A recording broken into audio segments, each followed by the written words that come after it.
All right, so we are starting a probability unit, which I know might seem kind of random to be in geometry.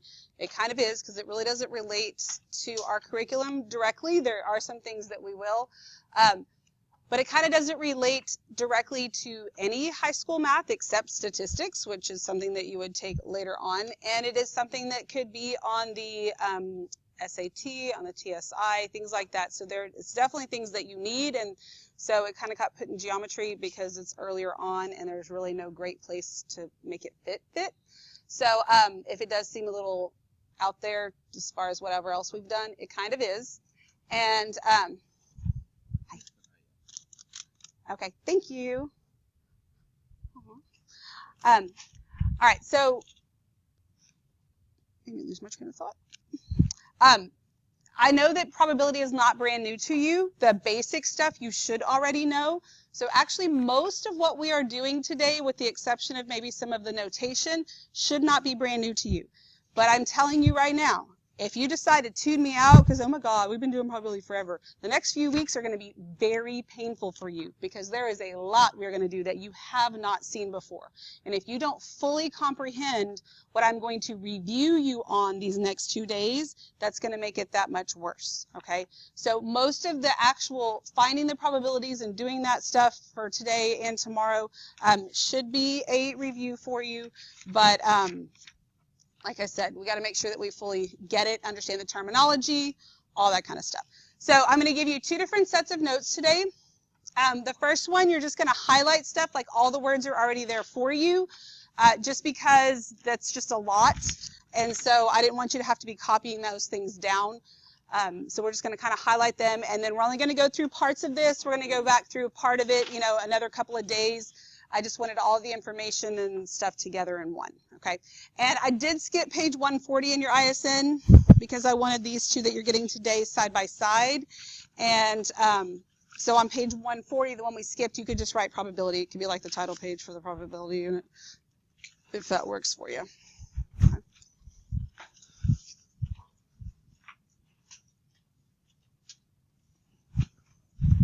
All right, so this is going on 141.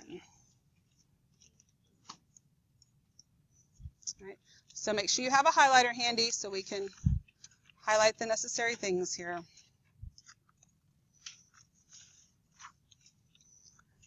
Just like everything else mathematically, notation is hugely important for you to not only that you write it correctly, but you know what it means so that when you read it, you know what the heck they're saying.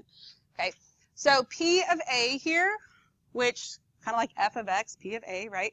It's the probability that event A occurs. Okay, probability that event A occurs. So if we're going to talk about event A being that we get an even number on a dice, then would the probability of that event be 1 out of 6?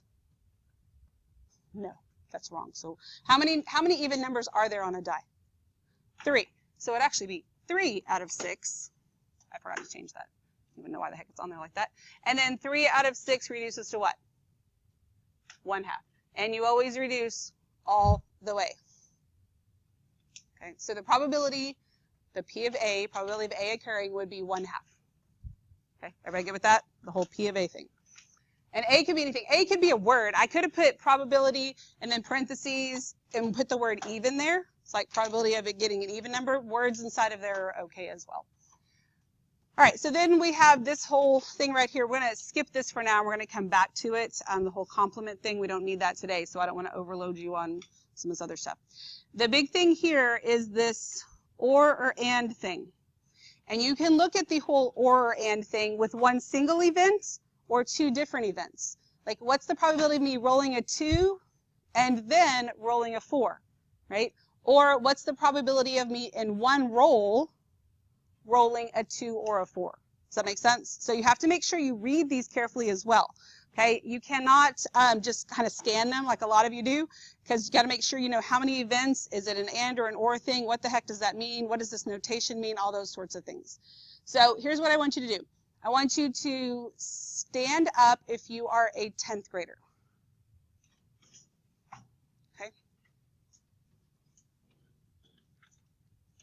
So there's 18 of you. So if I was just going to pick one of you at random, then the probability of me picking a 10th grader would be 4 out of 18. Does that make sense? Okay, now stay standing. Now stand up if you are a boy.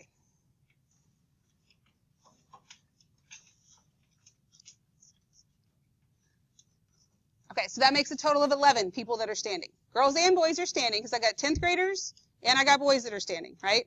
And so if I was going to pick one of you at random and I said, what's the probability of me picking one student that's a 10th grader or a boy? Then it would be 1, 2, 3, 4, 6. Then it would be 11 out of 18. Does that make sense? Now, only stay standing if you are a 10th, sit down if you are a 9th grader. Sit down if you're a 10th grade girl. Okay. So then what if I said, what is the probability of me picking one student and it's a 10th grader and a boy, right? The or was 11 out of 18. 10th grade and a boy, the and is how many? 1 out of 18. Do you see the difference there between the or the and? Okay, you can have a seat. Thank you so much for being my not so voluntary volunteer. So I want you to think about it this way. If I have a Venn diagram, because I think even though you may not love them, you do understand Venn diagrams. So draw this up at the top because you've got a little bit of room. All right, so here's set A and set B, and here's where you would live if you belong to both of them, right?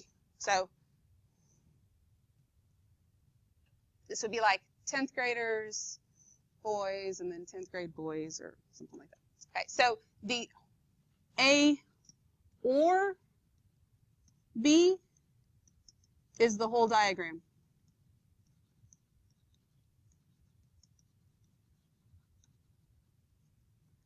A and B is, oh, now my computer is just, it'll catch up with me in just a second. Looks like I can't write. Just the shaded part. So does that make sense? The difference between or and is huge. Because if I say it could be this or this, I don't care. You know, just pick one of the two. As long as it fits one of the two, it's fine. But if it has to be this and this, then that kind of narrows down my possibilities a whole lot more. Everybody okay with that? So if you think about it as a Venn diagram, the and is where they would overlap. And again, I know you may not love them, but you do understand them. All right, so back over here, A or B is the union, and this is the actual notation for it. It looks like a U. It's not really a U, but it does stand for union, so I know it kind of looks like a U, but it is a symbol. And then the whole and is like the upside down union symbol, and it is the intersection. So it's like the intersection on the Venn diagram. It's where the two different classifications intersect when they overlap. Okay? So or and is important. Union and intersection. Got to know the difference between those. The whole union intersection idea and that symbol, that's probably brand new to you if I had to guess. All right, the conditional probability, this is going to come day after tomorrow because, again, we don't even need to talk about it today. We'll look at it tomorrow and some more of this stuff. So let's go to the next page. So more terminology. Just the basic idea of probability in general. Probability is the likelihood that some outcome occurs. Right? And the range of any probability is from 0 to 1. And they can be looked at as fractions or as decimals. We're just going to have fractions today because you don't even have a calculator. But they could be decimals, but you always keep it as a fraction and reduce it all the way if you can. The most common calculation of this value comes from the proportion of times the outcome would occur in a long run of observations. So not just that it, what happens one time, but if you wanted the true probability, you'd have to do the experiment a few times. Okay. A couple other things for today. We're going to talk about independent trials because one of the things that we are expected to be able to identify is the difference between independent and dependent events. So trials are considered independent if the outcome of any one trial is not affected or influenced by the outcome of any other trial. Right? So on your table, you have these little red cups. Carefully empty them. Notice I didn't use the word dump because I don't want this stuff going everywhere. But empty it and make sure everybody at the table can see what all is there. So you should have some little colored cubes. You have two little discs that'll represent coins because I wasn't going to give you money. You have a pair of dice, and is that it? Yeah, and then the red cup. Okay. So if I said, what? You only have one die? Okay. It's okay for right now. Oh, you only have one disc? Oh. One disc is fine, too, for today. I'll put more in there. But it's good for today. All right. So let's say one of you is going to roll the die, and then another person is going to roll the die. Then when that second person rolls it, does what the first person got make any difference in their outcome? Die is 1, dice is 2, yes. Yeah, dice is a pair, because you have a pair of dice. You have one single die. Yes. So I think it's written wrong on the front page here. So so you're going to roll the die, or roll the dice. That when you roll the dice, you're rolling a pair of them. When you roll a die, if you're just going to roll one, and then you get whatever you get. Let's say you roll a 3, okay? Then the next person rolls. Is what the first person rolled make any difference? I mean, when the second person rolls, does it make any difference if the first person got a 3? No, not at all. What if I said one of you is going to roll the die, and one of you is going to pick one of the colored cubes? Does what he gets on the die depend on what color you pick? No. Does the color you pick depend on the die? No, they don't make a difference, right? What if you pick one of the little cubes, and you keep it, and then somebody else picks one? Does what the first person did make a difference? Yeah, it does, because you now have less to choose from and a different, amount of the colors and stuff. So what if I have you pick a cube, and then have you put it back, and then the next person picks it? Does that affect it? No. Okay, so if one event does not affect the other one at all, then that is independent. If they affect each other, then that is dependent. Does that make sense to you? Okay, Samantha, sit up. All right, so this goes on to say this will need to be shown mathematically. We'll talk about the mathematical way to show that later. Or be told to assume independence. One example, though, would be to consider study time and exam performance. The event exam performance is probably affected by the event study time, meaning the two events are dependent or not independent. All right, so then we have sample space. The sample space is just a set of all possible outcomes. So if I'm going to roll a die,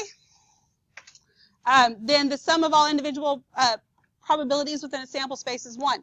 So when I roll the die, a six-sided dice, and that's really not worded correctly. The sample space is 1, 2, 3, 4, 5, 6, because those are the 6 different things that could possibly happen. Make sense? You can't roll a 7 because there isn't one on there. And then each probability is 1 out of 6, and when you add them all up, you get 1. Does that make sense?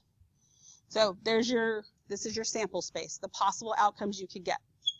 Then an event, all an event is a subset of the sample space. So if your event is rolling an even number, then that's 2, 4, and 6. It narrows down your sample space there. Again, we're not going to worry about complement right now, but we are going to look at intersection and union again with words. We just looked at it with symbols on the front. Okay, so the intersection of two events consists of all the outcomes that are in both events. All outcomes that are in both events. Okay, pictorially, this means that the two events overlap. So, dice again. Consider one event getting an even number and the second event getting a number greater than 3. Then that's the whole and thing. So if I wanted to get an even number and a number greater than 3, my even numbers are 2, 4, and 6. Greater than 3 is just 4 and 6. So it's narrowed it down there. Okay. And remember that this is the whole idea of and. Union is the or. So union of two events consists of all outcomes that are either in one event and or the other event. Say one event is even and the other is greater than 3. Then your union would be all the possible outcomes of both, but you do not repeat an outcome. All right, so if it's even and greater than 3, but it's an or situation, then even is 2, 4, and 6. Greater than 3 is 4, 5, and 6. Well, 4 and 6 are in both of them, but that doesn't mean that they get put twice down here. Does that make sense? It's okay to be in both, you just don't get repeated. Okay. Everybody okay with all that so far? Okay, so independence and dependence and or should be something that you have seen before. It probably just wasn't talked about as intersection and union. Okay. All right, so we're done with the terminology today. I know there's a whole lot more on there, but like I said, we're going to just kind of keep coming back to it and talk about different pieces as we go. So let me give you the second part where we're actually going to do some work and write some stuff down. All right. So this is going on 142. Now, one thing you have to understand about probability is that you are expected to fully comprehend certain things. What the idea of flipping a coin and that there's heads and tails. The idea that you roll a die and there's 6 sides on it and they're numbered 1 through 6. A deck of cards. You need to be familiar with a deck of cards and how many suits there are, what they are, what those cards are. And I know not all of you do, but that isn't necessarily officially taught to you formally anywhere, but that could totally be an SAT question and talk about things that you have no clue about. So if you don't know what the suits are in a deck of cards and how many there are and whatever, then you need to go Google it and figure it out, because that's not anything I'm teaching you either. All right, so the probability of an event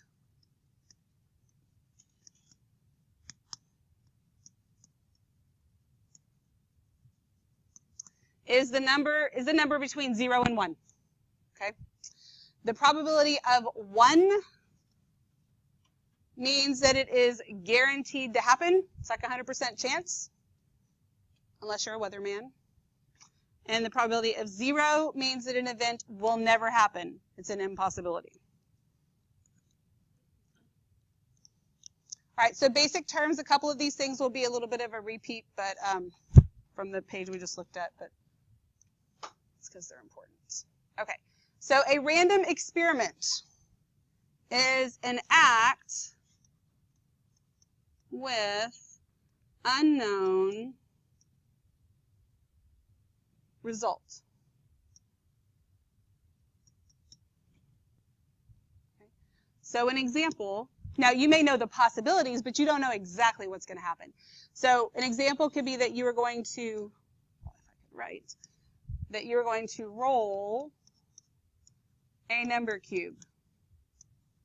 A number cube is just a die, but I wrote it that way because you'll see that sometimes on papers, because there's some schools of thought that we shouldn't talk about dice because that contributes to gambling, so we'll call them number cubes. So whether you have a dice or a number cube and number cubes in front of you, it's the same dang thing, all right? I mean, it's just the same. So outcome is possible result of an experiment.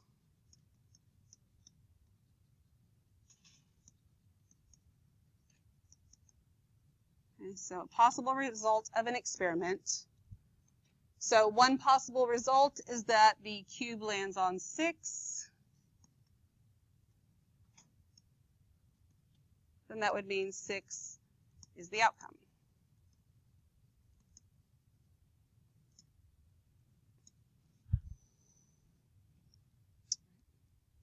The event is a set of particular outcomes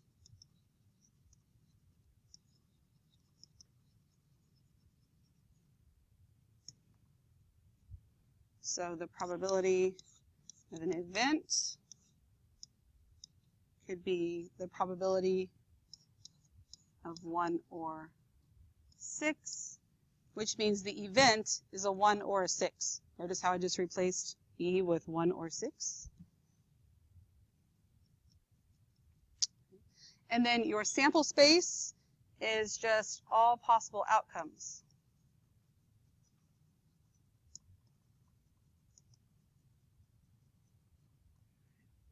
And look something like this for a number cube. 1, 2, 3, 4, 5, 6. You can't roll a 7. You can't roll 5.2. Those are the 6 possible things that could happen.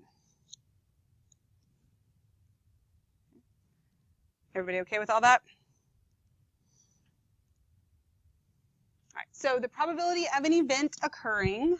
Now, this simple probability, which is just like one thing happening, this is not even on the radar of what I'm supposed to be going over with you, but I know that if you don't fully comprehend this, then moving on is just pointless.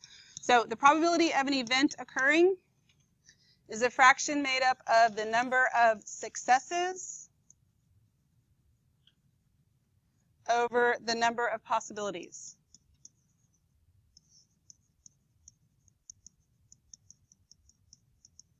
Number of successes over the number of possibilities.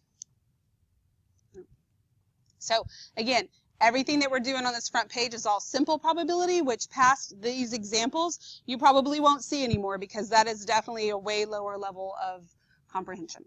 All right, so example 1 says, in a standard deck of 52 cards, determine the probability of drawing the following. All right, so the probability of drawing a 5. How many total cards are there? 52. How many 5s are there? 4, because there's one in each suit.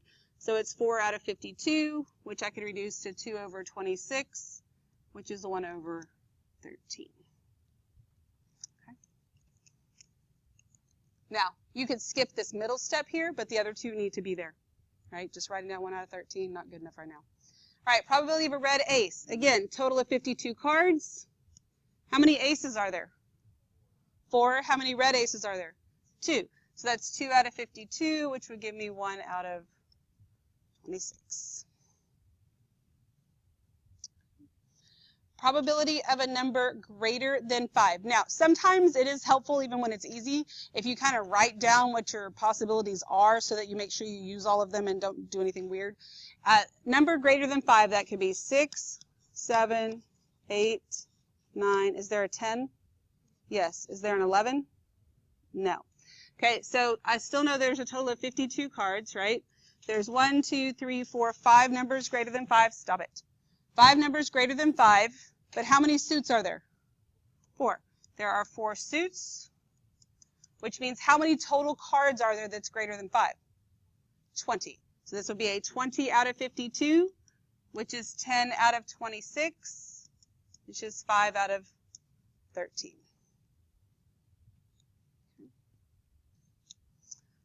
Then probability of red or black, 52 total cards. How many red ones are there? 26. How many black ones are there? 26. That or tells me what? It could be either one. If I pick a card, as long as it's red or black, I'm good. There's a total of 52 of them that satisfy that. So my probability is 1. So if I pick a card, it's going to either be red or black. Those are the only possibilities. Now, look at this here. It says a standard deck of 52 cards, which means we're not including the jokers. And I know you can buy cards that are pink and purple and green and all those kinds of things, but this is a standard deck. So it's none of this, well, the cards I have are pink, or you know what I mean? Like this is standard deck, red and black. You're not counting the jokers, those sorts of things. All right, probability of an 11. All right, there's 52 cards. How many 11s are there? Yeah. I don't know, I've never seen a deck of cards with an 11. 0. So probability of you drawing an 11 is 0. All right, probability of 7 or 8. So how many 7s are there? 4. How many 8s are there? 4. Would either one of them satisfy this? Yes. If it said 7 and 8, then it would be 0. You can't pick one card and it be a 7 and an 8. Like, it doesn't make any sense. But that makes a total of 8, so 8 out of 52, which you can reduce to 4 out of 26, which is then 2 out of 13. Okay? So make sure you actually have all that stuff written down and you don't just have the answer. Again, you could skip kind of the middle of the reducing steps. I'm okay with that. But all right, so that's the basic one-step probability, which you will really not see anymore, but we use that because when finding the probability of 2 or more events, you find the probability of each event. So that means, like, what's the probability that I roll a die and, you know, pick a 7 out of the deck of cards or whatever. There's 2 things. So you find the probability of each one, and then once you have those 2 probabilities, what do you do with them? Always. This is not new information. Multiply. And you multiply them. If you are finding a probability without replacement, meaning you draw a card from the deck and you keep it, and then you draw another card from the deck. When that happens, then the number of items in your sample space will decrease.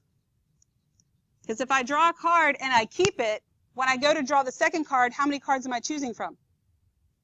51, right? And so then if I keep that one, then I have only 50. Then I keep that one, and you just keep going. Okay, so make sure you pay attention to that, because that makes a difference if it's with or without replacement, if it's independent or dependent, and so forth. So there's this little flow chart thing here.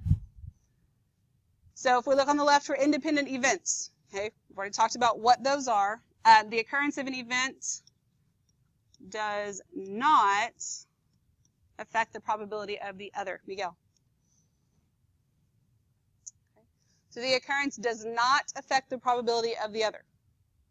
For dependent events, the occurrence of one event does affect the probability of the other. So if one thing is not going to affect the other for independent events, then would there have to be replacement? If I draw a card and then I want it to not affect it, then I'd have to put it back, right? Even rolling the die, there's replacement, but you can't do it without replacement, right? When you roll a die, if you roll a 6, it's not like you can take the 6 off and now it's a 5-sided die, right? It doesn't work that way. So there's replacement whether you like it or not, right? All right, so then what about dependent events? Is there replacement? No, and that's why one affects the other. So for independent events, it's just as simple as the probability of A times the probability of B. Here's A, here's B, you multiply them together. For dependent events, it's the probability of A times the probability of B after A. So after A has occurred, then I get to do B. Now, there's a specific notation for that, and that's a specific kind of probability, which we will look at in a couple of days, and we'll come back and add some notation to this. But until then, probability of A and B, it's A intersection B is another way to write it. Okay? And then we'll come back and look at that whole after thing. We all good so far?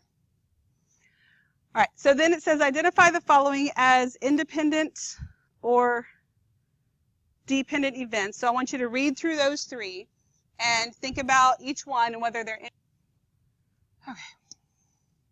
So for the first one, independent or dependent, Adriana. Independent. Ben rolls a 3 on a number cube, then he rolls a 4. She says independent. Do y'all agree with her? Yes, absolutely. Good job. Okay, so for the second one,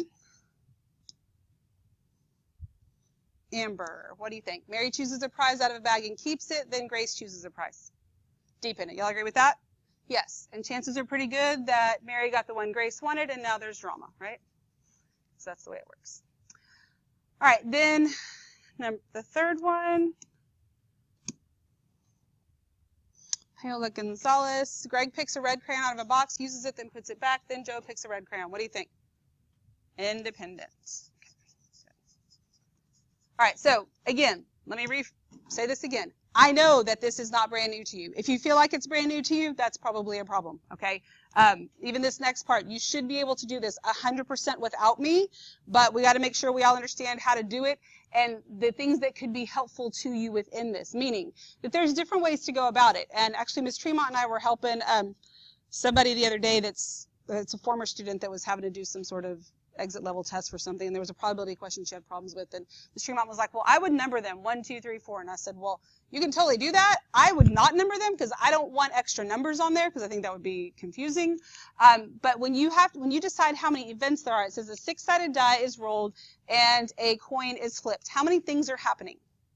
2. So you can number them if you want to, but what I do is I just go ahead and put my 2 little blanks. Bam. That way I can make sure I got everything filled in the end. And then I know once I find those 2 probabilities, I'm supposed to multiply them. So if I already have my blanks all laid out, and that's even more helpful in another kind of thing we're going to look at, have all the blanks there so that you know you've filled everything in. So probability, and there's 2 things happening, even number and heads. So when you roll the die, how many possible things could happen? 6. How many possible things could happen when you flip a coin? 2. All All right, so even number, how many even numbers are there? 3. And heads, there's only 1, right? So that gives me 3 out of 12, which gives me 1/4. Okay. Everybody okay with all that? All right, then probability of 6 and tails. So there's, again, 6 things that can happen on the die, 2 things with the coin. So how many 6s are there? 1. How many tails? 1. So this is going to give me 1/12. Okay. Everybody okay with all that so far? All right. So the next one says the probability of a prime number and heads. So again, I've got 2 things happening. I'm rolling a die, so there's 6 possibilities, flipping a coin, so that's 2. And then it's helpful, I think, sometimes to write down the sample space so you can actually look at it, even when it's easy, just so you can make sure you do the right, the right numbers and whatnot. So I want prime numbers. Is 1 a prime number? No, it is not. Is 2 a prime number? Yes. Is 3 a prime number? Yes. Is 4 a prime number? No. Is 5 a prime number? Yes. Is 6 a prime number? No. And if you don't know your prime numbers, that's a huge problem too. Got to know prime numbers, got to know your different sets of numbers, got to know cards. Those are all things that you should definitely know by now.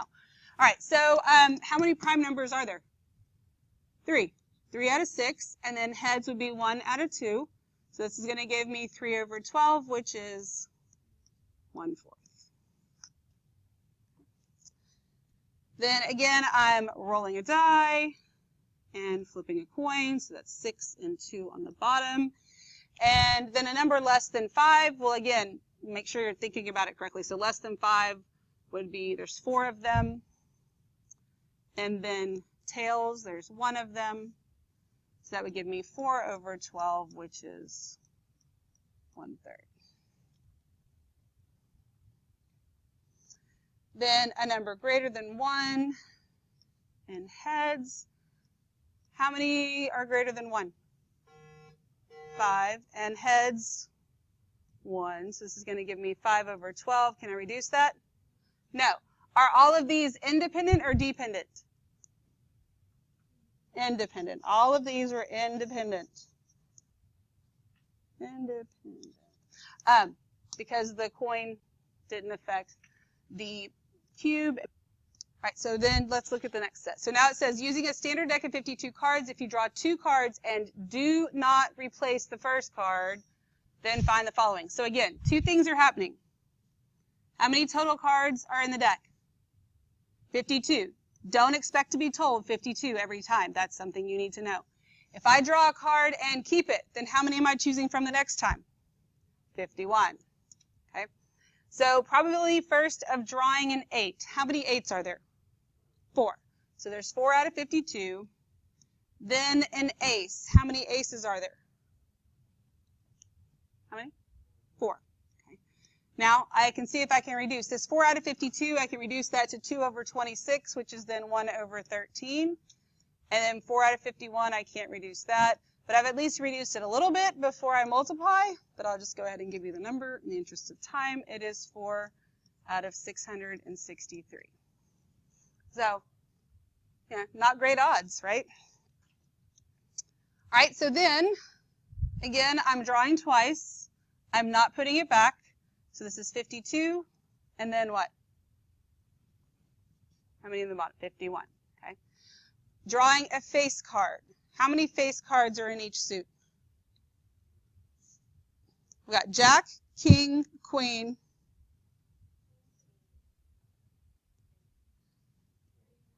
In each suit. 3. Thank you. I don't know where 16 and 12, but 3. Jack, King, Queen. 3, right? Ace doesn't count. So last period somebody said, but ace isn't a number. Well, does it say probability of not drawing a number? No. It says probability of a face card. Last time I checked, an ace doesn't have a face on it, right? So Jack, King, Queen. How many aces? I'm sorry, duh. Jack, King, Queen. That is not the question that was supposed to come out of my brain. How many suits are there? 4. So then that 3 times 4, that's where you get the 12 right here. All right, and then a red 7. How many total 7s are there? 4. And then how many are red? 2. And these two things don't overlap, because if they did, that would be something I need to look at too. So 12 over 52, that could be 6 over 26, and then 3 over 13. And then 2 over 51, I cannot reduce. But could I reduce anything else before I multiply?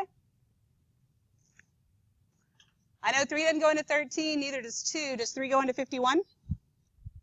Yep, because 5 plus 1 is 6, right? So how many times does 3 go into 51? 17. So this gives me 1 over 13 times 2 over 17, which is a little bit nicer to multiply. And what you get is 2 out of 221. That's your answer there. Still not great odds, but a little bit better than the other. All right, and then again, I'm drawing twice. It's 52 the first time, 51 the second time. So the first thing is to draw at probability of drawing an 11. How many 11s are there? 0, or is there 4? 0. So if there's 0, does it even matter what goes in here? Nope. So your probability is 0. You can't even draw an 11. So there's no way to draw an 11 then draw an ace. Does that make sense? Okay. All right. So we don't have enough time to complete the rest of these, so I don't even want to start this. So we're going to start here tomorrow. And work through the rest of these, which means I'm going to give you the homework tomorrow. So the date on the calendar, I'm going to add a day to that. I just didn't get a chance to do it before your class. I thought I was going to get at least a little bit farther than I did, and I didn't.